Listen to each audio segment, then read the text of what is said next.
Hi everyone, I hope all of you are doing well. So as we are doing the lecture series of reaction mechanism, and in previous lectures we have completed our 3 types related with substitution mechanism. Today we will continue with elimination reactions. ठीक है, काफ़ी important है. जैसे substitution के लिए मैंने बताया था काफ़ी कॉमन और इम्पॉर्टेंट पार्ट रहता है, वैसे ही उसके बाद अगर बात की जाए तो एलिमिनेशन वाला पार्ट भी काफ़ी इंपॉर्टेंट रहता है. जैसे एलिमिनेशन के बारे में मैंने टाइप्स आपको डिस्कस किए थे या क्लासेस के बारे में बताया था, तो मेजर हमारे पास 2 टाइप की एलिमिनेशन होती है. One is alpha elimination and another one is beta elimination. ठीक है, तो क्या कहा जाता है कि अगर आपके पास both group which are departing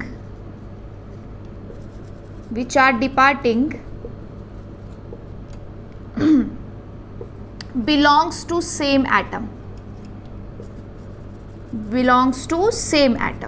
क्या मतलब है इसका कि जो आपके पास लीव कर रहा है ग्रुप, अगर वो ग्रुप आपके पास यहाँ पे सेम कार्बन को बिलोंग करता है, क्योंकि एलिमिनेशन रिएक्शन में 2 ग्रुप लीव करते हैं.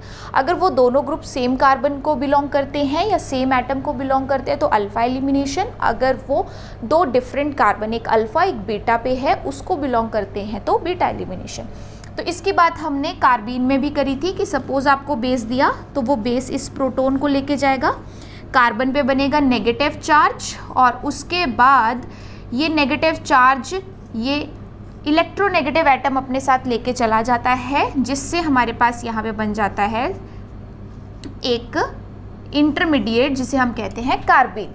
सो ये हमने डिस्कस किया था कि अल्फ़ा एलिमिनेशन से हमें कार्बीन या नाइट्रीन इस टाइप का इंटरमीडिएट मिलता है. बट जब हम बात करते हैं बीटा एलिमिनेशन की तो ये इसके अपोजिट हो जाता है. अब जो 2 ग्रुप, जैसे यहाँ पे हाइड्रोजन और क्लोरीन डिपार्ट किया, वो सेम कार्बन को बिलोंग कर रहा था. बीटा में ऐसा नहीं होता है.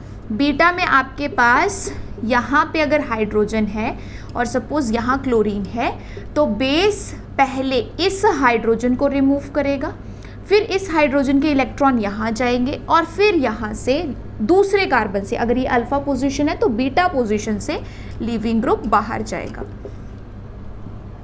तो जब बीटा एलिमिनेशन होती है तो एक्चुअली ये हमारे पास लीड करता है ऑलिफिनेशन प्रोसेस के लिए, ऑलिफिन बनता है.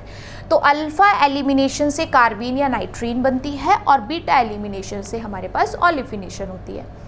बट जो फर्दर हमारे पास कंप्लीट और आगे टाइप्स लेके जाती है वो कौन सी है? Beta elimination. इसमें फर्दर टाइप्स रहते हैं, क्योंकि अल्फ़ा में तो अब आपके पास और क्या ही होगा. ठीक है, दोनों ग्रुप जो लीव कर रहे हैं वो सेम कार्बन को बिलोंग कर रहे हैं, दैट्स इट. बट यहाँ पे ऐसा नहीं है, यहाँ पे 2 अलग अलग कार्बन को बिलोंग कर रहे हैं.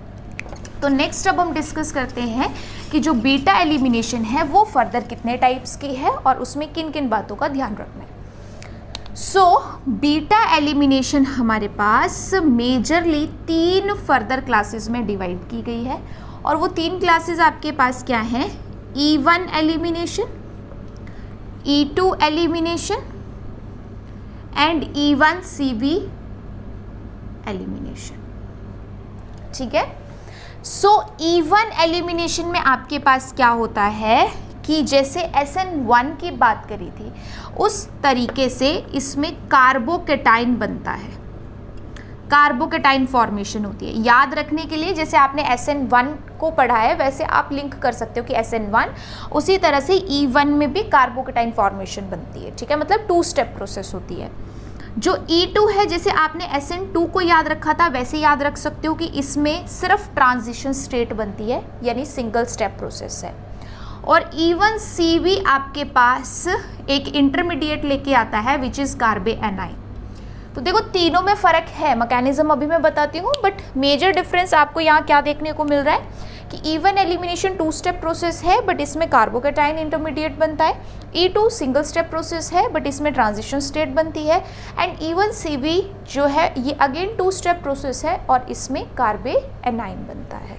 ठीक है, देखो सबसे पहले हम डिस्कस करेंगे E1 के मैकेनिज्म को। तो E1 में जैसे मैंने बताया कि कार्बोकेटाइन आपके पास बनता है, तो जनरली क्या देखा जाता है कि जो सेकेंडरी और टर्शियरी अल्काइल हैलाइड हैं वो ज़्यादातर पार्टिसिपेट करते हैं। क्यों? क्योंकि सेकेंडरी और टर्शियरी पोजीशन पे कार्बोकेटाइन स्टेबल बनेगा, सिंपल। दैट्स वाई इस टाइप के अल्काइल हैलाइड ज़्यादा पार्टिसिपेट करते हैं। कंडीशंस हीट और आयनाइजिंग सॉल्वेंट चाहिए होता है। हीट कंडीशन जो है वो एलिमिनेशन प्रोसेस के लिए सबसे कॉमन रिक्वायरमेंट होती है, हीट कंडीशन एलिमिनेट करने के लिए, ठीक है। तो हीट तो ठीक है, आयनाइजिंग सॉल्वेंट जहाँ पे आयनाइजेशन करने की कैपेसिटी हो जिसके पास, यानी हम कह सकते हैं कि पोलैरिटी क्रिएट करने की कैपेबिलिटी हो। क्यों? क्योंकि जैसे कोई अल्काइल हैलाइड दिया है, जैसे SN1 मैकेनिज्म में होता है ना, सॉल्वेंट की हेल्प से ये CX बॉन्ड वीक पड़ता है, ये रिमूव हो जाता है और कार्बोकेटाइन बनता है। एग्जैक्टली यहाँ भी सॉल्वेंट की हेल्प से ये जो CX बॉन्ड है ये टूटेगा, Br नेगेटिव जाएगा, ये स्लो स्टेप होता है और कार्बन पे बन जाता है पॉजिटिव चार्ज। SN1 में क्या होता था कि न्यूक्लियोफाइल अटैक करता था और फिर स्टेबलाइज होता है। E1 एलिमिनेशन में क्या होता है कि अगर कोई न्यूक्लियोफाइल नहीं दिया है तो सब्स्टिट्यूशन नहीं होगा, फिर एलिमिनेशन होता है, E1 एलिमिनेशन। यानी उसकी एडजेसेंट पोजीशन पे कहीं भी अगर CH प्रेजेंट है कार्बोकेटाइन के, जैसे यहाँ तो सब जगह था तो आप किसी भी एक कार्बन से ले सकते थे, तो वो CH का H जो है वो प्लस की फॉर्म में, H प्लस की फॉर्म में रिमूव होता है और इसके इलेक्ट्रॉन सिस्टम में जब ये दे देता है तो यहाँ बन जाता है डबल बॉन्ड। तो 3 हाइड्रोजन थे, एक चला गया, क्या बच गया? CH2। तो ये हाइड्रोजन यहाँ से गया, Br नेगेटिव यहाँ से गया, तो ये दोनों आपस में मिलकर बना देते हैं HBr। तो ये बन जाता है आपके पास फाइनल प्रोडक्ट। तो E1 एलिमिनेशन यही है कि आपको कोई कार्बोकेटाइन मिलेगा, उसकी स्टेबलाइजेशन के लिए अगर आप उसकी एडजेसेंट से CH के इलेक्ट्रॉन यूज़ कर रहे हो तो उसी को आप कहते हो E1 एलिमिनेशन। अब इसके अलावा हमारे पास टर्शरी, सेकेंडरी, प्राइमरी टाइप के जो अल्कोहल हैं, अगर उसे हम एसिडिक कंडीशन प्रोवाइड करते हैं तो उसमें भी हमारे पास एल्कीन्स बनती हैं थ्रू डिहाइड्रेशन प्रोसेस, ठीक है। बहुत सिंपल और कॉमन रिएक्शन है। क्या होगा? जैसे सपोज आपके पास ये दिया था प्राइमरी अल्कोहल, आपने एसिड प्रोवाइड किया, तो एसिड से क्या मिलेगा? OH। तो अब हमारे पास यहाँ पे, ठीक है, ऐसे रख रही हूँ मैं, CH2 देन R, ठीक है। ऐसा कोई भी ग्रुप है, ये भी प्राइमरी लिया है, सेकेंडरी टर्शियरी कुछ भी ले सकते हो। ये क्या करेगा? प्रोटोनेट करेगा, ठीक है। सबसे पहले ऑक्सीजन इलेक्ट्रॉन देगा और हाइड्रोजन को एक्सेप्ट कर लेगा, बन गया OH2। OH2 क्या है? Water. Water is a good living group. तो ये यहाँ से लीव करेगा। अब यहाँ से ये लीव तो कर गया, बट इस कार्बन पे क्या आ जाएगा? Positive charge. अब इस पॉजिटिव चार्ज को अगर न्यूट्रलाइज करना है, स्टेबलाइज करना है, तो उसकी एडजेसेंट पोजीशन पे CH के इलेक्ट्रॉन को यूज़ किया जाएगा और जैसे ही CH के इलेक्ट्रॉन को हम यूज़ करेंगे हमें मिल जाएगी ओलेफिन एज मेजर प्रोडक्ट। सो ये जो डिहाइड्रेशन की प्रोसेस है अल्कोहल्स की एल्कीन में कन्वर्सन, ये भी हमारे पास E1 मैकेनिज्म के थ्रू ही होती है। देखो नेक्स्ट टाइप अब हमारे पास है E1CB। E1 का समझ आ गया कि कार्बोकेटाइन इंटरमीडिएट बनता है। सेकंड है E1CB mechanism. CB stands for conjugate base. Conjugate base क्या होता है? आपने जनरली पढ़ा होगा कि आपके पास कोई एसिड रहता है, उस एसिड से आप एक H प्लस हटा दो, है ना। जैसे आपके पास सपोज ऐसे ही है, RCOH है। अब अगर इसमें से H प्लस आप हटा दोगे तो आपके पास क्या बन जाएगा? RCO negative. तो जब किसी एसिड से एक H प्लस आयन कम हो जाता है वो उसका कॉन्जुगेट बेस कहलाता है, यही होता है। तो यहाँ पे भी हमारे पास क्या हो रहा है कि E1CB मैकेनिज्म में कॉन्जुगेट बेस बनता है। प्रोटॉन की एब्स्ट्रैक्शन के बाद हमारे पास कॉन्जुगेट बेस बनता है और उस कॉन्जुगेट बेस में जो इंटरमीडिएट है वो क्या है? कार्बे एनाइन। बट कब हमारे पास E1CB होगा वो हमें देखना ज़रूरी है। जैसे E1 का तो हमें पता चल गया कि जहाँ कार्बोकेटाइन ज़्यादा स्टेबल बन रहा हो वहाँ E1 के चांसेस हैं, बट E1CB कब बनता है? जब बीटा हाइड्रोजन काफ़ी ज़्यादा एसिडिक हो। जिस हाइड्रोजन को हम रिमूव करने वाले हैं that should be strongly acidic, and जो हमारे पास लीव करने वाला ग्रुप है वो पुअर लिविंग ग्रुप की कैटेगरी में होना चाहिए। जनरली यहाँ पे हैलाइड आयंस देखने को मिलेंगे आपको, ठीक है। तो E1CB का क्लियर हो गया कि अगर आपके पास प्रोटॉन बहुत ज़्यादा एसिडिक है, अगर आपके पास प्रोटॉन बहुत ज़्यादा एसिडिक है, ठीक है, तो उस केस में हम कौन सा मैकेनिज्म फॉलो कर सकते हैं, E1CB मैकेनिज्म। जैसे अगर अभी आप देखो तो इसमें आपके पास ये एक हाइड्रोजन था, बट ये हाइड्रोजन इतना ज़्यादा एसिडिक है कि उसके एडजेसेंट CF3 ग्रुप है, यहाँ पे 2 क्लोरीन है। तो जब भी आप यहाँ पे बेस प्रोवाइड कर रहे हो तो उसकी हेल्प से वो एसिडिक प्रोटोन बड़ी आसानी से रिमूव हो जाएगा। जैसे ही H+ रिमूव हुआ, नेगेटिव चार्ज उस कार्बन पे आ गया, यानी क्या बन गया, कार्बोनाइन। अब ये नेगेटिव चार्ज देखो क्लोरीन के साथ भी स्टेबलाइज हो रहा है, क्लोरीन के -I इफेक्ट से, ठीक है। एज वेल क्लोरीन के पास वेकेंट d ऑर्बिटल भी है, तो वहाँ पे भी स्टेबलाइज कर सकता है इन इलेक्ट्रॉन्स को। साथ में CF3 ग्रुप है तो उसका भी -I इफेक्ट स्टेबलाइज कर रहा है, यानी जहाँ भी नेगेटिव चार्ज प्रोटोन के जाने के बाद बहुत अच्छे से स्टेबलाइज हो सकता है, वो E1CB मैकेनिज्म के लिए परफेक्ट सबस्ट्रेट है। आफ्टर दैट क्या होगा, वही कहानी, ये नेगेटिव चार्ज फर्दर मूव करेगा जिससे कार्बन कार्बन के बीच में डबल बॉन्ड आएगा, और अगर कार्बन के बीच डबल बॉन्ड आ रहा है तो उसे कोई सब्सटेंट लीव कराना पड़ेगा, तो यहाँ पे एक फ्लोराइड लीव करेगा, और fluoride ions are not good living group.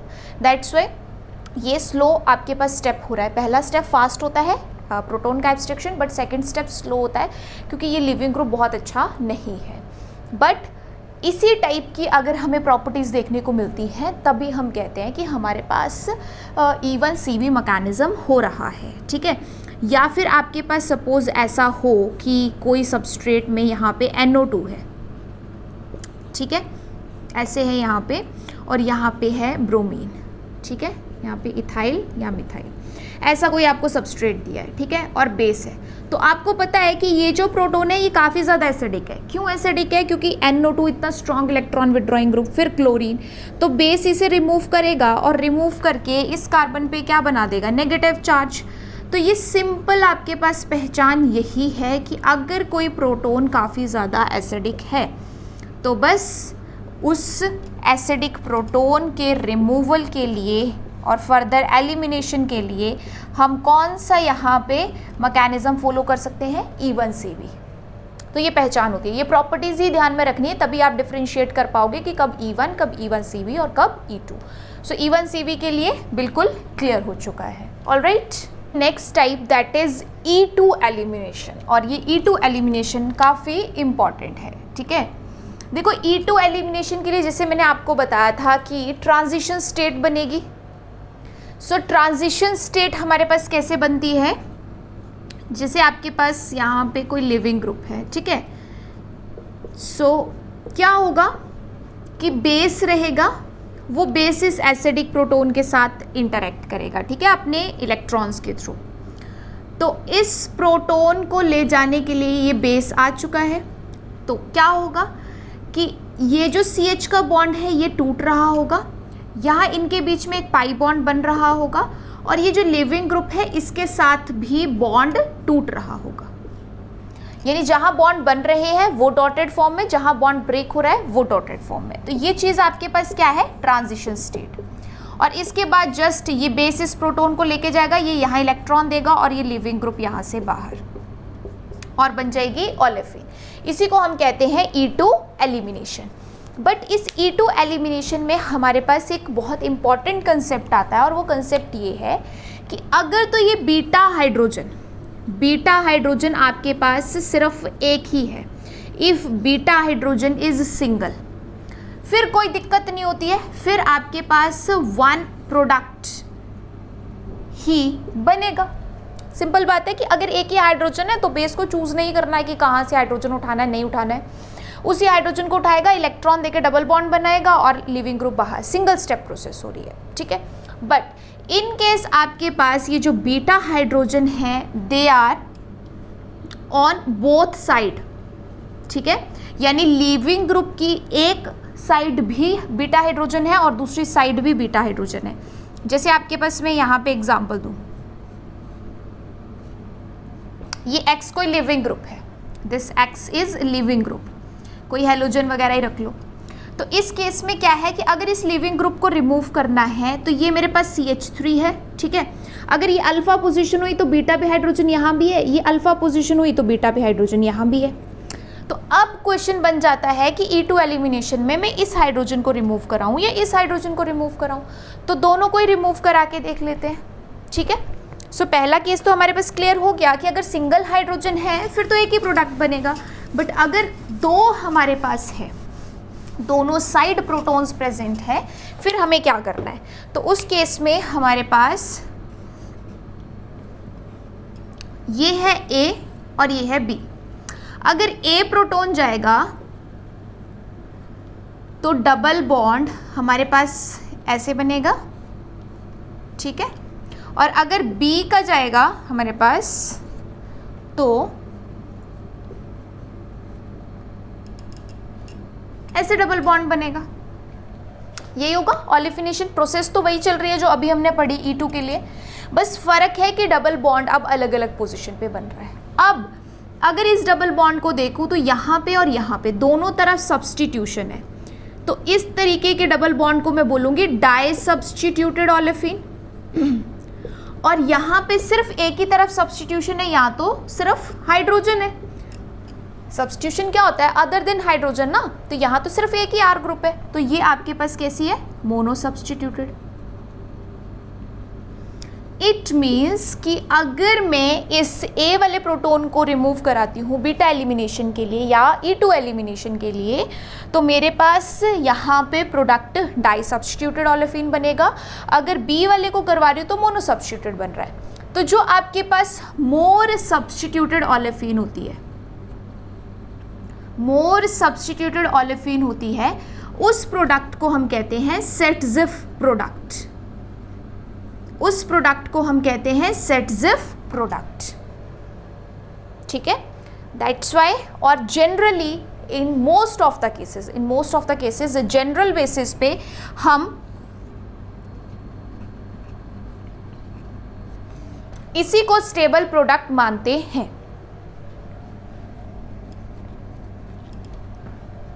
इसी को स्टेबल प्रोडक्ट मानते हैं, ठीक है।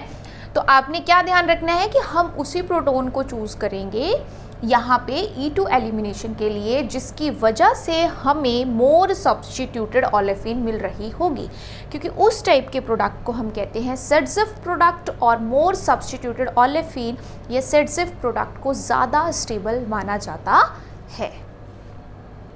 बस एक पॉइंट इसमें ध्यान में रखने वाला है, और वो ध्यान में रखने वाला पॉइंट क्या है कि एंटी एलिमिनेशन भी होती है हमारे पास, और कुछ केसेस में सिन एलिमिनेशन भी होती है।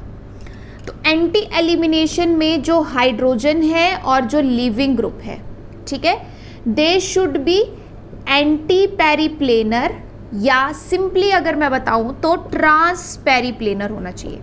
इसका मतलब क्या होता है कि जो ग्रुप दोनों लीव करने वाले हैं, एक पे हाइड्रोजन और दूसरे का लीविंग ग्रुप, एक दूसरे के 180 डिग्री रिलेशन पे होने चाहिए, दोनों प्लेन पे ही हो, क्योंकि ये अभी वेज रिप्रेजेंटेशन में बता रहे हैं, तो हमारे पास यहाँ पे एक टूवर्ड्स एक अवे होगा, यहाँ पे एक टूवर्ड्स और एक अवे होगा। तो ये दोनों ग्रुप प्लेन पे होने चाहिए जो लीव कर रहे हैं, एज वेल एक दूसरे के ट्रांस या फिर एंटी होने चाहिए। अगर आप करवा रहे हो कैसी एलिमिनेशन? एंटी एलिमिनेशन, जो हमें मोस्ट ऑफ द टाइम देखने को मिलेगी। जनरली हम कौन सी एलिमिनेशन प्रेफर करते हैं? एंटी एलिमिनेशन ही प्रेफर करते हैं।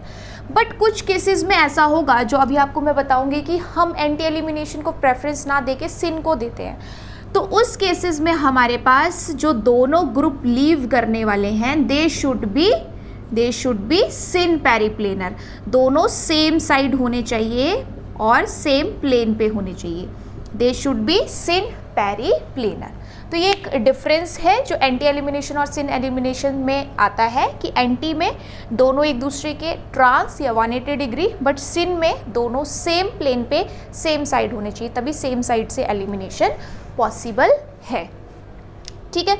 अब ये तो बात होगी आपके पास कि एंटी एलिमिनेशन में क्या चाहिए और सिन एलिमिनेशन में क्या चाहिए हमें, but most of the time हम एंटी एलिमिनेशन ही करवाते हैं, ठीक है। सो जैसे आपके पास एग्जाम्पल है,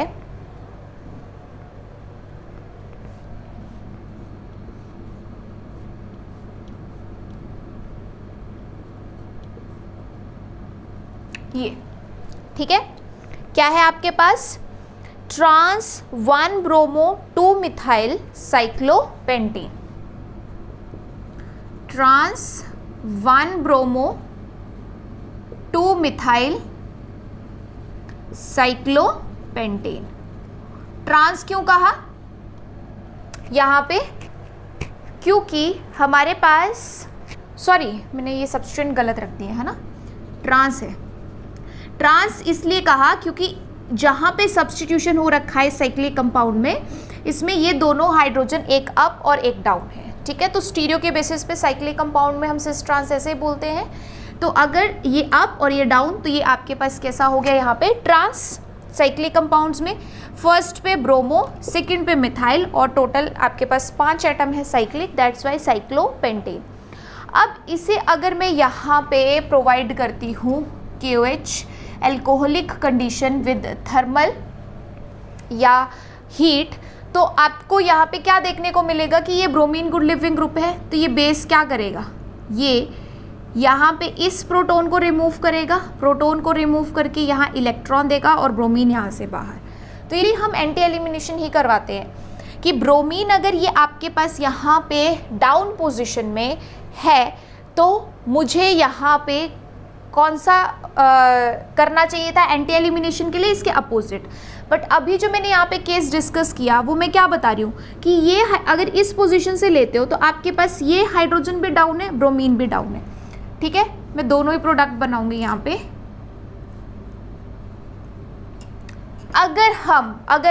अगर इस तरीके से चूज करते हैं कि हमें ज़्यादा सब्स्टिट्यूटेड वाली ओलेफिन बनानी है ना, जनरली हम यही पढ़ते आ रहे हैं, तो उस हिसाब से हमें इस हाइड्रोजन को चूज़ करना चाहिए था। इसे चूज़ करते हुए बॉन्ड बनाओ और लिविंग ग्रुप बाहर जाए, ठीक है।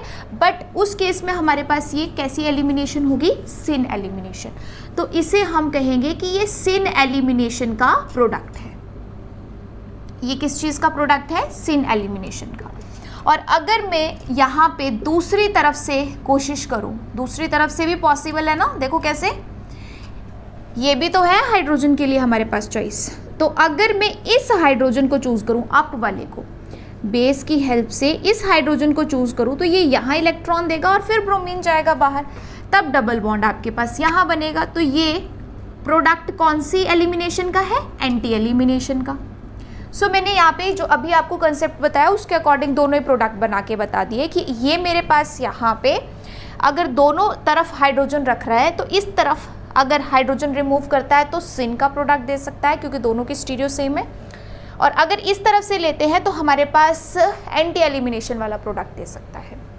तो जैसे मैंने आपको अभी बेसिकली बताया कि हाँ, हमने ये चीज़ देखी है कि जो मोर सब्स्टिट्यूटेड ओलेफिन होती है वो हमारे पास स्टेबल प्रोडक्ट होता है, देखिए हमने ये चीज़।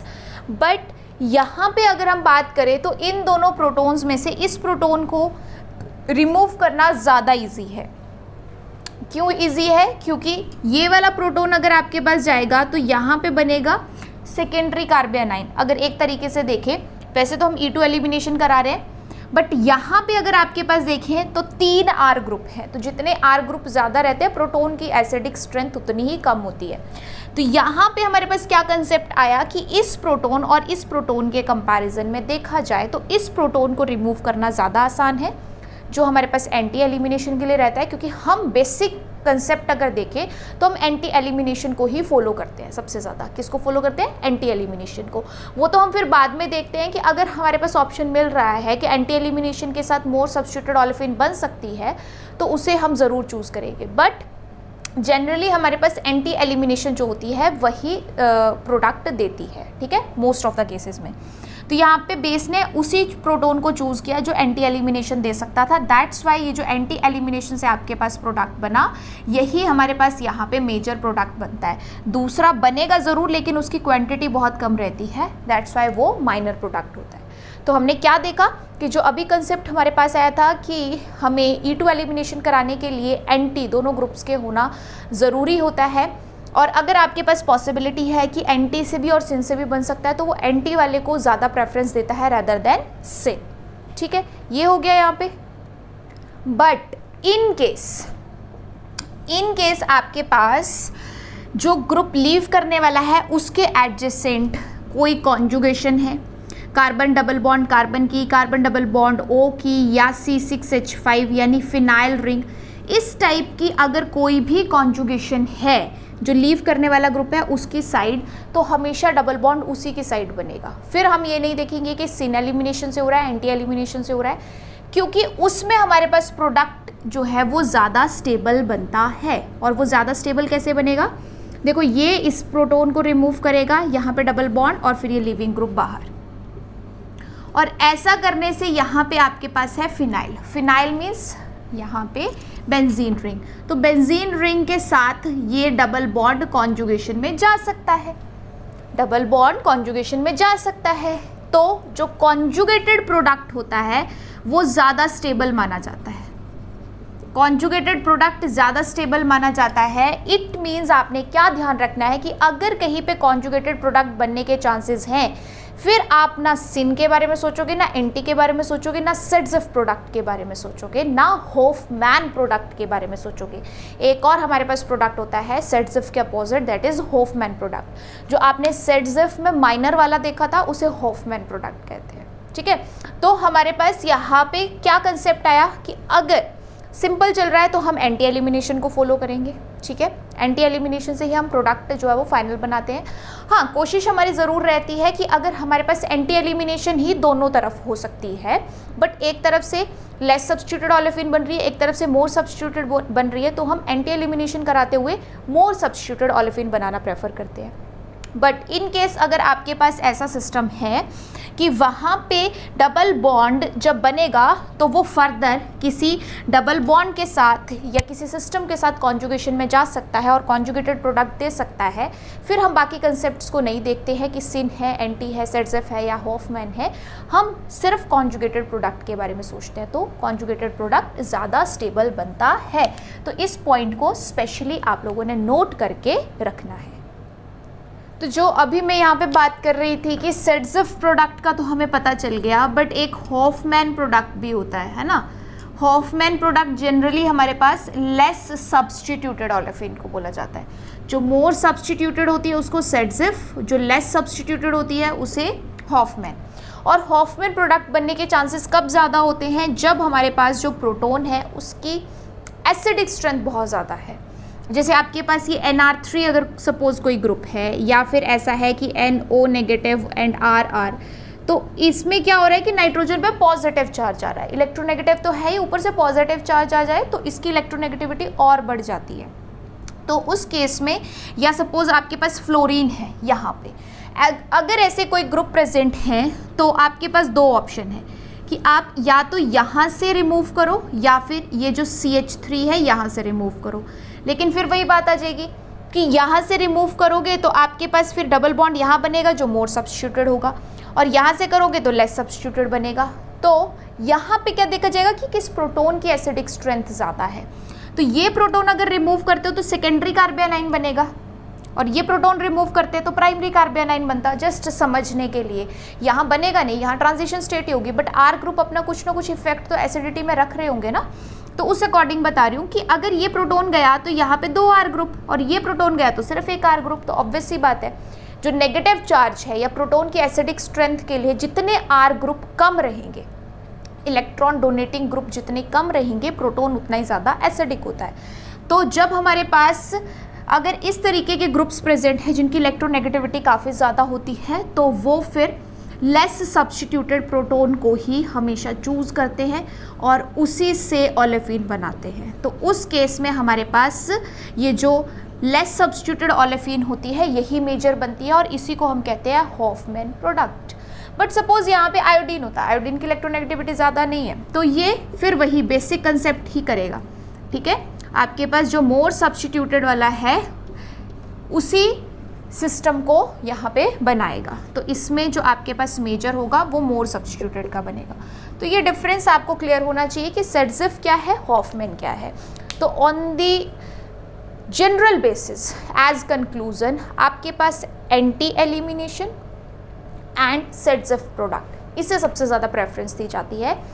अगर दोनों तरफ ही एंटी एलिमिनेशन हो रही है तो हम यही देखेंगे कि कहाँ मोर सब्स्टिट्यूटेड ओलेफिन बन सकती है, यानी सेट्ज़िफ प्रोडक्ट। बट अगर दोनों तरफ हमारे पास एंटी एलिमिनेशन नहीं हो रही है, एक तरफ सिन है एक तरफ एंटी है, तब भी हम नॉर्मल कंडीशंस में एंटी एलिमिनेशन को ही प्रेफरेंस देते हैं। बट इन केस अगर हमारे पास किसी एक तरफ ऐसा ग्रुप है जहाँ कॉन्जुगेशन प्रेजेंट होगी, फिर हम सिन, एंटी, ज़ेड हॉफमैन कुछ नहीं देखेंगे, हम उसी तरफ डबल बॉन्ड बनाएंगे या ओलेफिन बनवाएंगे जहाँ पे कॉन्जुगेशन है, क्योंकि कॉन्जुगेटेड वाला प्रोडक्ट स्टेबल होता है। एज वेल अगर आपके पास इस टाइप के कोई ग्रुप्स प्रेजेंट है जिसके एडजेसेंट वाला प्रोटोन काफ़ी ज़्यादा एसिडिक हो रहा है और ऑप्शन दोनों तरफ हैं, तो हम उस प्रोटोन को चूज़ करेंगे जिससे लेस सब्स्टिट्यूटेड ओलेफिन बन रही हो या हॉफमैन प्रोडक्ट बन रहा हो। ठीक है, तो ये आपको क्लियर होना चाहिए कि हमारे पास बेसिकली किन किन कंडीशंस को फॉलो किया जाता है किन किन एलिमिनेशन में। सो E1 हो गया, E1 CB भी हो गया, एज वेल E2 एलिमिनेशन भी डिटेल में हो गया। बट ये एलिमिनेशन और सब्स्टिट्यूशन करने के बाद अब जो बेसिक क्वेश्चन दिमाग में आता है वो क्वेश्चन ये है कि कब एलिमिनेशन और कब सब्स्टिट्यूशन, यानी सबसे इम्पॉर्टेंट पार्ट तो अब है आपके पास। एलिमिनेशन भी पढ़ लिया, सब्स्टिट्यूशन भी पढ़ लिया, लेकिन ये जानना कि कौन सी कंडीशन में सब्स्टिट्यूशन डोमिनेट करता है, कौन सी कंडीशंस में एलिमिनेशन डोमिनेट करता है, बिकॉज ये दो पार्ट ही सबसे ज़्यादा इम्पॉर्टेंट है हमारे पास, सब्स्टिट्यूशन वाली और एलिमिनेशन वाली। ठीक है, तो नेक्स्ट अब आपके पास है elimination versus substitution.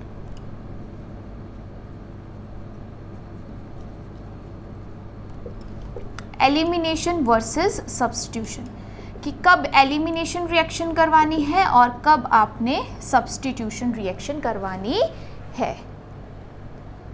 So first case हमारे पास क्या है एलिमिनेशन वर्सेस सब्स्टिट्यूशन में, कि वैसे तो बहुत सारी चीज़ें हैं कि सबस्ट्रेट हमारे पास कैसा है, जो न्यूक्लियोफाइल है उसका बल्कीनेस कैसा है, कम है, ज़्यादा है। जैसे सपोज़ बहुत बल्की आपके पास कोई एक बेस, ठीक है, तो वो बेस क्या होता है, जिसके पास इलेक्ट्रॉन रहते हैं, न्यूक्लियोफाइल भी जिसके पास इलेक्ट्रॉन रहते हैं, तो अगर बहुत ज़्यादा बल्की होगा तो उसे अटैक करना थोड़ा सा मुश्किल हो जाएगा सबस्ट्रेट के लिए। तो वो अगर ज़्यादा बल्की है तो एज न्यूक्लियोफाइल काम नहीं कर पाएगा, बट एज बेस वो अच्छे से काम कर लेगा।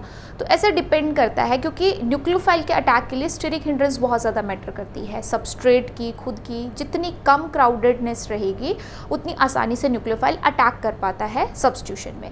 तो एलिमिनेशन में ऐसा कुछ नहीं है, क्योंकि एक छोटा सा प्रोटोन लेके ही आना होता है, तो वो बेस अगर खुद बल्कि भी है तब भी आसानी से हो जाता है। That's why this structure of substrate या न्यूक्लियोफाइल या बेस, ये सब फैक्टर्स हमारे पास रहते हैं जिससे हम डिसाइड करते हैं कि अब हमारे पास सब्स्टिट्यूशन होगी या फिर एलिमिनेशन होगी। तो उस बेसिस पे मैंने ये फर्स्ट केस यहाँ पे रखा है कि आपके पास कोई एल्काइल हैलाइड है और मैंने यहाँ पे दिया CH3CO नेगेटिव Na, जो है हमारे पास यहाँ पे वीक बेस, और CH3CH2O नेगेटिव ये है स्ट्रॉन्ग बेस। अब मैं वीक और स्ट्रॉन्ग किस बेसिस पे बोल रही हूँ, देखो CH3CO नेगेटिव को अगर मैं यहाँ पे स्ट्रक्चर को इलेबोरेट करके लिखूँ यही बनेगा। तो इसमें ये जो नेगेटिव चार्ज है ये अपने ही सिस्टम में रेजोनेंस स्टेबलाइजेशन में, और जब कोई नेगेटिव चार्ज अपने ही सिस्टम में रेजोनेंस स्टेबलाइजेशन में है, इट मीन्स वो बाहर डोनेट करने के लिए उतना अवेलेबल नहीं है, और अगर वो उतना अवेलेबल नहीं है इट मीन वो कैसा है, वीक बेस, क्योंकि बेस तो इलेक्ट्रॉन डोनेट करने के लिए जाना जाता है। बट यहाँ पे क्या है, O नेगेटिव, इसको किसी के साथ भी रेजोनेंस में अपने इलेक्ट्रॉन नहीं देने, आसानी से बाहर डोनेट कर सकता है। तो जितनी आसानी से बाहर डोनेट कर पाएगा उतना ही स्ट्रॉन्ग बेस कहलाएगा। तो जब आपके पास वीक बेस है तब सब्स्टिट्यूशन रिएक्शन होगी, ठीक है, और जब स्ट्रॉन्ग बेस है तब आपके पास एलिमिनेशन रिएक्शंस होगी। इस बात को ध्यान में रखिएगा कि अगर कहीं पे चूज करने को आए तो एलिमिनेशन के लिए स्ट्रॉन्ग बेसिक कंडीशन चाहिए होती हैं। तो यहाँ पे अब आपका प्रोडक्ट क्या बन जाएगा, CH3 CH3, ये O नेगेटिव यहाँ अटैक करेगा, ब्रोमीन बाहर, O C double bond O CH3, ये सब्स्टिट्यूशन का प्रोडक्ट होगा। बट अगर एलिमिनेशन करवाते हैं तो एलिमिनेशन के लिए आपके पास यहाँ पे अगर इस कार्बन से ब्रोमीन जा रहा है तो दूसरे कार्बन से हाइड्रोजन जाएगा, तो ये होगा कार्बन विद CH3, ठीक है, and here double bond CH2 और यहाँ पे रह जाएगा H, यही बनेगा, देख लो यही बन रहा है, ठीक है। क्या कहोगे इसे आप, प्रोपीन। सो ये फर्स्ट केस है कि अगर आपको मिल रहा है वीक बेस तो सब्स्टिट्यूशन डोमिनेट करती है, अगर मिल रहा है स्ट्रॉन्ग बेस तो एलिमिनेशन डोमिनेट करती है। ठीक है, E2 एलिमिनेशन जनरली यही देखी जाती है। तो उस हिसाब से हमारे पास ये फर्स्ट केस तो हमें पता चल गया कि कब सब्स्टिट्यूशन कब एलिमिनेशन। अगर मैं बात करूँ सेकेंड केस की तो ये बहुत इंपॉर्टेंट है, ध्यान में रखने वाला है। अगर आपके पास जो KOH है, बेसिक कंडीशन है, अगर वो एक्वस वाली दी है तो सब्स्टिट्यूशन, और अगर वो अल्कोहलिक दी हैं तो एलिमिनेशन। तो प्लीज़ इस बात को यहाँ पे अच्छे से नोट कर लो कि कब हमें यहाँ पे सब्स्टिट्यूशन करानी है, कब हमें यहाँ पे एलिमिनेशन करानी है। तो एक्वस में सब्स्टिट्यूशन होगी तो यहाँ से OH पार्ट आएगा, CH3CH2OH, इथेनॉल बन जाएगा आपके पास। ठीक है, और यहाँ पे अगर मैं देखूँ तो एलिमिनेशन में क्या होगा, आपके पास आ जाएगा यहाँ से CH2 double bond CH2, ethene बन जाएगा एज मेजर प्रोडक्ट। तो ये बात बहुत इंपॉर्टेंट है, ध्यान में रखने वाली है कि एक्वस कंडीशन में substitution, where as alcoholic condition में एलिमिनेशन। देखो नेक्स्ट केस हमारे पास क्या है कि जनरली टर्शियरी अल्काइल हैलाइड्स जो होते हैं वो एलिमिनेशन प्रोसेस प्रेफर करते हैं जनरली। ठीक है, टर्शियरी अल्काइल हैलाइड्स जो होते हैं वो एलिमिनेशन से हमें ओलेफिन प्रोडक्ट दे देते हैं। बट वैसे एक चीज़ ये भी देखी गई है कि अगर एलिमिनेशन रिएक्शंस करवानी है तो हीट की रिक्वायरमेंट जो होती है वो ज़्यादा होती है rather than substitution. Heat requirement कम होती है क्योंकि क्या है कि एलिमिनेशन में आपके पास ज़्यादा बॉन्ड टूट रहे हैं। ठीक है, तो उसके लिए फिर हमें ज़्यादा एक्टिवेशन एनर्जी आप कह सकते हो चाहिए, या फिर ज़्यादा हीट की रिक्वायरमेंट होती है।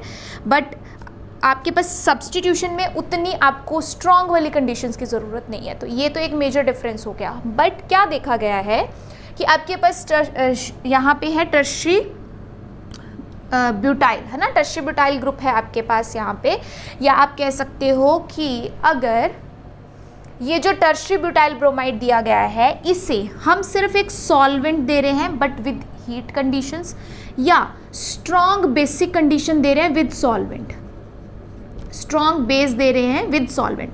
तो अगर स्ट्रॉन्ग बेस देंगे तब तो हमें क्लियर है कि कौन सी प्रोसेस हमारे पास प्रेफर करेगी, एलिमिनेशन। मेजर प्रोडक्ट किसका बनेगा, एलिमिनेशन का ही बनेगा। बट अगर हमने कोई सॉल्वेंट दिया जो अपने आप में एक वीक न्यूक्लियोफाइल का काम भी कर सकता है, ठीक है, वैसे तो इथेनॉल है, सॉल्वेंट है, बट ये OH में ऑक्सीजन अपने लोन पेयर अगर डोनेट करे तो एक वीक न्यूक्लियोफाइल का काम भी कर सकता है। वीक क्यों, क्योंकि ऑक्सीजन इलेक्ट्रोनेगेटिव होता है, आसानी से इलेक्ट्रॉन डोनेट करना नहीं चाहेगा। तो अगर ये ऐसा कर सकता है तो हीट वाली कंडीशन में हमारे पास जो मेजर प्रोडक्ट है वो मेजर प्रोडक्ट सब्स्टिट्यूशन का बन सकता है, मेजर प्रोडक्ट सब्स्टिट्यूशन का बन सकता है।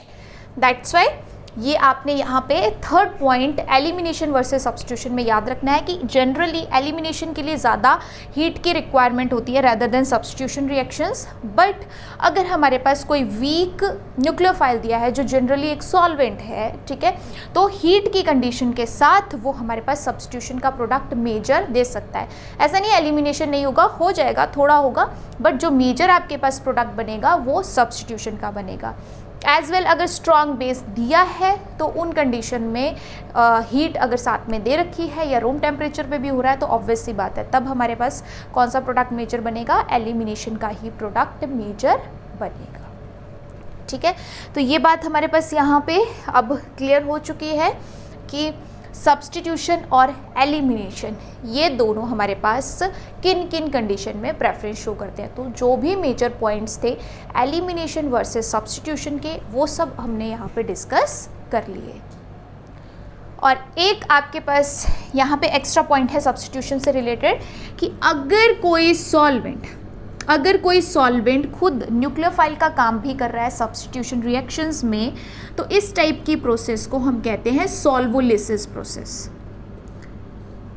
कैसी प्रोसेस कहते हैं, सॉल्वोलिसिस। SN1 के वक्त बताया था आपको कि सॉल्वोलिसिस, एसिटोलिसिस, हाइड्रोलिसिस इस टाइप की रिएक्शंस हमारी SN1 मैकेनिज्म से होती हैं। ठीक है, वही बात यहाँ पे बता रही हूँ कि अगर कोई सॉल्वेंट अपने आप में ही वीक न्यूक्लियोफाइल का काम करता है सब्स्टिट्यूशन रिएक्शन में, तो इस टाइप की रिएक्शंस को हम कहते हैं सॉल्वोलिसिस प्रोसेस। ठीक है, तो ये था आपके पास एलिमिनेशन और सब्स्टिट्यूशन का डिफरेंस। सो अब हम यहाँ पे कंप्लीट एलिमिनेशन और सब्स्टिट्यूशन को अब बाइंड अप कर सकते हैं। ठीक है, सो एलिमिनेशन के लिए खास बात आपने यही ध्यान रखनी है, 4 ही पॉइंट्स होते हैं, anti elimination, syn elimination, Hofmann product and Saytzeff product, जिसमें एंटी एलिमिनेशन और सेड्जेफ प्रोडक्ट की सबसे ज़्यादा प्रेफरेंस रहती है। और अगर हम बात करें हॉफमैन की, तो हॉफमैन में हम प्रोडक्ट जो है वो लेस सब्स्टिट्यूटेड बनाना प्रेफर करते हैं, एज वेल जहाँ पे प्रोटोन की एसिडिक स्ट्रेंथ ज़्यादा है उस पर फोकस किया जाता है, जबकि सेड्जेफ प्रोडक्ट में ये फोकस किया जाता है कि प्रोडक्ट कहाँ स्टेबल बनेगा। एज वेल इनके साथ एक तीसरा पॉइंट हमारा कॉन्जुगेशन का भी था। तो इस तरीके से आप इन सबको अब समराइज कर सकते हैं। ठीक है, नेक्स्ट टाइप की बात करें हम रिएक्शन मैकेनिज्म में, तो जो हमें यहाँ पे स्टडी करनी है वो है हमारे पास एडिशन रिएक्शंस।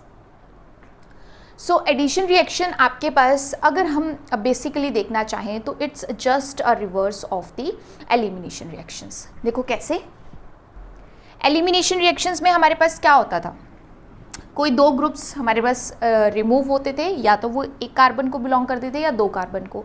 ज़्यादातर हम बीटा एलिमिनेशन ही पढ़ते हैं, तो वो 2 कार्बन को बिलोंग कर रहे होते थे। ठीक है, तो हमारे पास वहाँ पे ओलेफिन बनती थी। मैं क्या कह रही हूँ, एडिशन रिएक्शन इसके अपोजिट है। क्यों? क्योंकि इसमें ओलेफिन जो है वो ख़त्म हो जाती है, कोई 2 ग्रुप्स हमारे पास ऐड होते हैं यहाँ पे। एडिशन रिएक्शन में कोई चीज़ लीव नहीं करती है।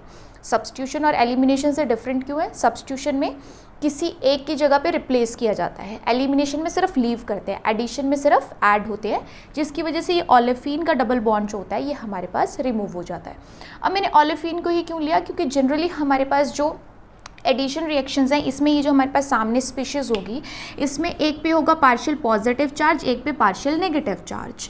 तो ये हमारे पास अभी जो एग्जांपल है ये है इलेक्ट्रोफिलिक सब्स्टिट्यूशन रिएक्शन का, अगर हम यहाँ पे एज्यूम करके चले तो। ठीक है, न्यूक्लियोफिलिक भी हो सकता है बट उसके लिए हमें अलग कंडीशंस चाहिए। Generally electrophilic addition reactions, electrophilic addition reactions हमें देखने को मिल सकती हैं। तो इसमें हमारे पास क्या होगा कि ये पाई सिस्टम एक्ट करेगा एज डोनर, पाई सिस्टम एक्ट करेगा एज डोनर। ये अपने इलेक्ट्रॉन यहाँ पे डोनेट करेगा, डोनेट करने के बाद एक के साथ बॉन्डिंग हो जाएगी बट दूसरी पोजीशन पे आ जाएगा पॉजिटिव चार्ज। उस पॉजिटिव को स्टेबलाइज करने के लिए ये आपके पास दूसरी स्पीशीज़ आ सकती है। बट ये सिर्फ एक एग्जाम्पल है कि जिसमें हमारे पास देखा गया है कि यहाँ पे पार्शियल नेगेटिव और पार्शियल पॉजिटिव चार्ज बन सकता है। ज़रूरी नहीं है कि हर तरीके की एडिशन रिएक्शन में ऐसी पोलैरिटी होगी ही होगी।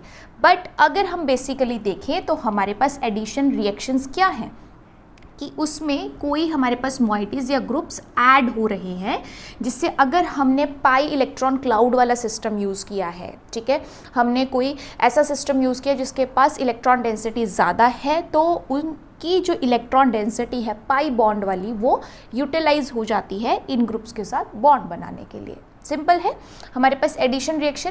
अब ये जो एडिशन रिएक्शंस हैं अगर हम इन्हें बेसिकली यहाँ पे डिवाइड करें तो अगेन ये न्यूक्लियोफिलिक एडिशन भी हो सकती है, ये इलेक्ट्रोफिलिक एडिशन भी हो सकती है, ये फ्री रेडिकल एडिशन भी हो सकती है, तीनों ही टाइप की हो सकती है।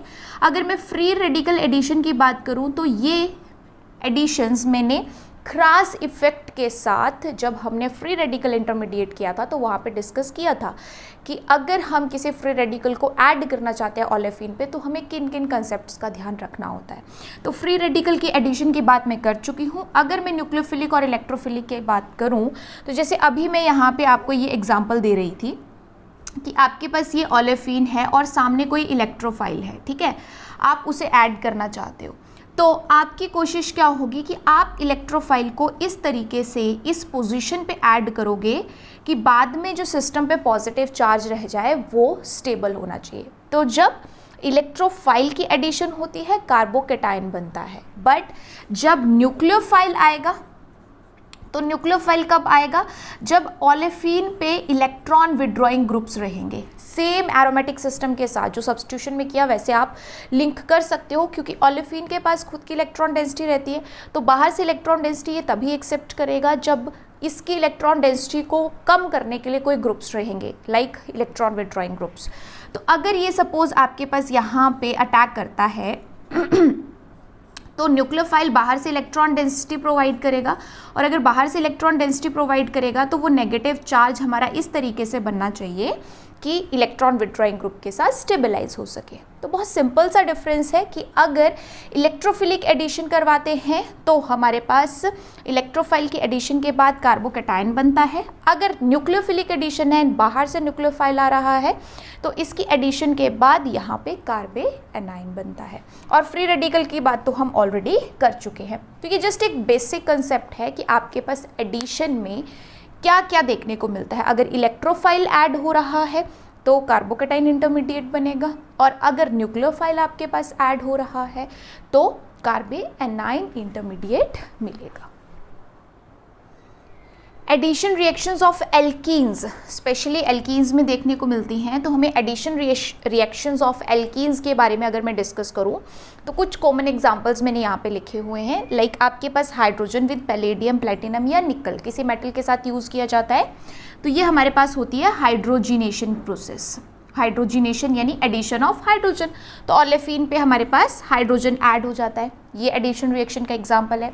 अगर मैं यहाँ पे कोई हेलोजन यूज़ करती हूँ लाइक क्लोरीन, ब्रोमीन, तो ये हमारे पास हेलोजिनेशन का एग्जांपल है, जिसमें हमारे पास दोनों कार्बन पे हेलोजन ऐड हो जाता है।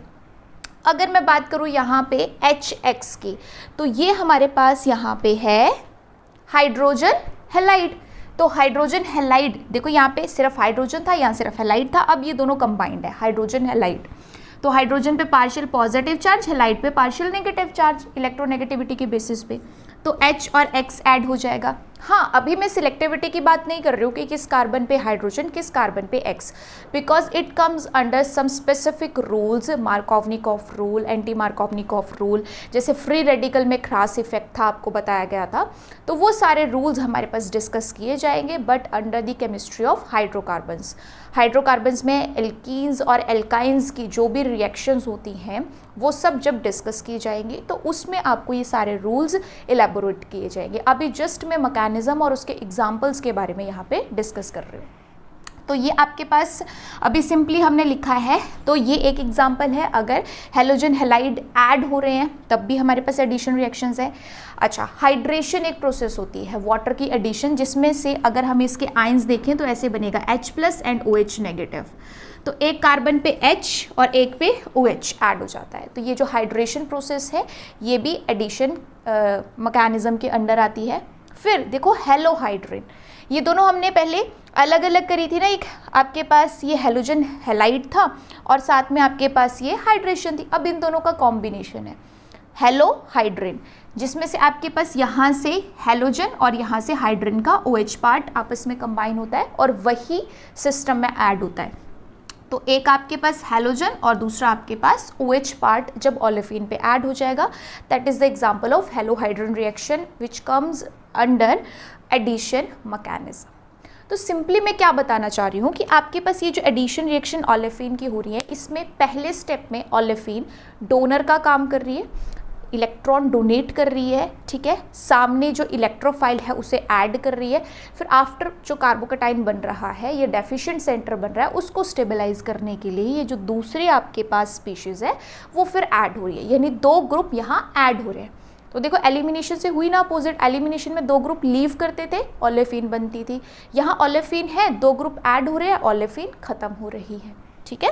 तो ये है कुछ एग्जाम्पल एडिशन रिएक्शन के, बट इसके अलावा और भी इंपॉर्टेंट एग्जाम्पल्स हैं, like dimerisation of olefin, alkylation, oxymercuration and demercuration, mercury का एडिशन फिर मर्करी का रिमूवल, हाइड्रोबोरेशन ऑक्सीडेशन प्रोसेस बहुत इंपॉर्टेंट, ओजोनोलिसिस एंड हाइड्रोक्सिलेशन। तो ये जितनी भी हमारे पास इंपॉर्टेंट रिएक्शंस हैं ये सब एग्जाम्पल एडिशन रिएक्शन के ही हैं, बट यहाँ पे सिर्फ मैं एग्जाम्पल्स के नाम डिस्कस कर रही हूँ। अगर इनकी कंप्लीट हमने डिस्कशन करनी है तो ये हमारे पास कौन से टॉपिक में रहेगा, केमिस्ट्री ऑफ हाइड्रोकार्बन में, तो वहाँ पे हम एल्कीन्स की जो भी रिएक्शंस हैं या एल्काइंस की जो भी रिएक्शंस हैं उनको डिस्कस करेंगे। तो यहाँ आप एज एग्जाम्पल सिर्फ साथ में रख सकते हो कि इन केस अगर कहीं पर आपके पास क्वेश्चन आ जाए कि ये रिएक्शन हो रही है और बताओ कौन सा मैकेनिज्म है, है तो आप उसमें आंसर कर सकते हो कि ये हमारे पास ओलेफिन्स की एडिशन रिएक्शंस के मैकेनिज्म है।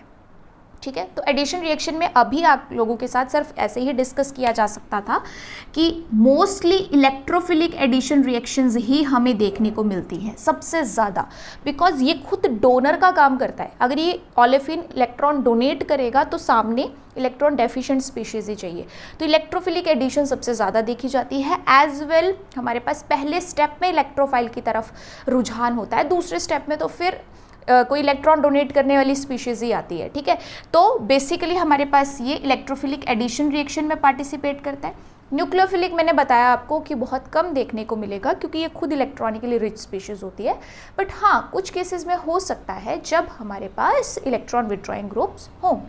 और साथ में अगर मैं बात करूँ यहाँ पे फ्री रेडिकल की, तो वो हमने इंटरमीडिएट्स वाले टॉपिक में फ्री रेडिकल की रिएक्शंस को वहाँ पे डिस्कस कर लिया था, जिसमें सबसे इम्पॉर्टेंट हमारे पास फ्री रेडिकल एडिशन में कौन सा इफेक्ट था, क्रास इफेक्ट, जिसका प्रोडक्ट एंटी मार्कोवनिकॉफ प्रोडक्ट के बराबर होता है। मैकेनिज्म डिफरेंट होता है बट हाँ प्रोडक्ट सेम मिलता है, हमने ये डिस्कस किया था। ठीक है, सो एडिशन रिएक्शंस के बारे में जितना आपको पता होना चाहिए वो हमने यहाँ पे देख लिया है कि ऐड होगा और किस किस टाइप की रिएक्शंस हमारे पास आती हैं।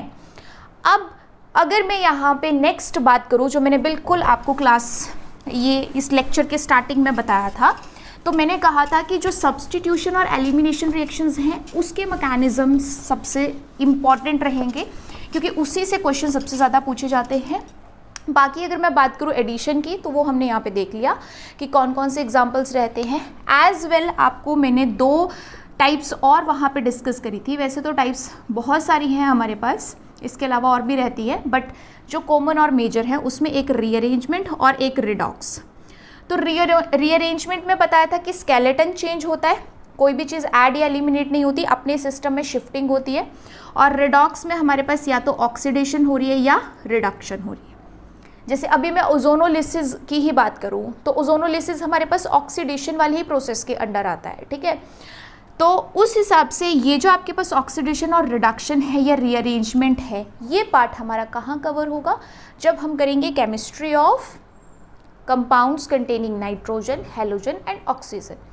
इन यूनिट्स के अंडर ये हमारा कवर होगा। इसे हम अलग से यहाँ पे नहीं कर सकते क्योंकि इसमें मैकेनिज्म जैसे हमने एलिमिनेशन में या सब्स्टिट्यूशन में डिटेल में बात करी, वैसा बहुत सारा इसमें करने के लिए नहीं है। इसमें डायरेक्ट हमारे पास होता है कि कोई रिएजेंट है तो वो रिड्यूस कर रहा है या ऑक्सीडाइज कर रहा है, और बहुत सारे रिएजेंट का कॉमन ही हमारे पास मैकेनिज्म चलता है। दैट्स वाई ये जो बाकी की आपकी रिएक्शंस हैं, जो बाकी यूनिट्स हमारे पास रहती हैं, ऑक्सीजन, नाइट्रोजन, हैलोजन, ठीक है, उनकी केमिस्ट्री के अंडर ये साथ साथ कवर होंगे क्योंकि वहाँ पे हमें उनके मेथड्स, प्रिपरेशंस या रिएक्शंस की बात करनी है। तो रिएक्शन में रिएजेंट और नेमिंग रिएक्शन यही सब आएगा, तो वहाँ डायरेक्ट इन रिएक्शंस की बात हो जाएगी। जहाँ पे कोई भी आएगा तो आपके साथ वो डिस्कस किया जाएगा कि देखो ये रिडक्शन है, ये हमारे पास ऑक्सीडेशन हो रही है, तो उसमें बहुत सारे कंसेप्ट या थ्योरी को डिटेल में पढ़ने की ज़रूरत नहीं होती है।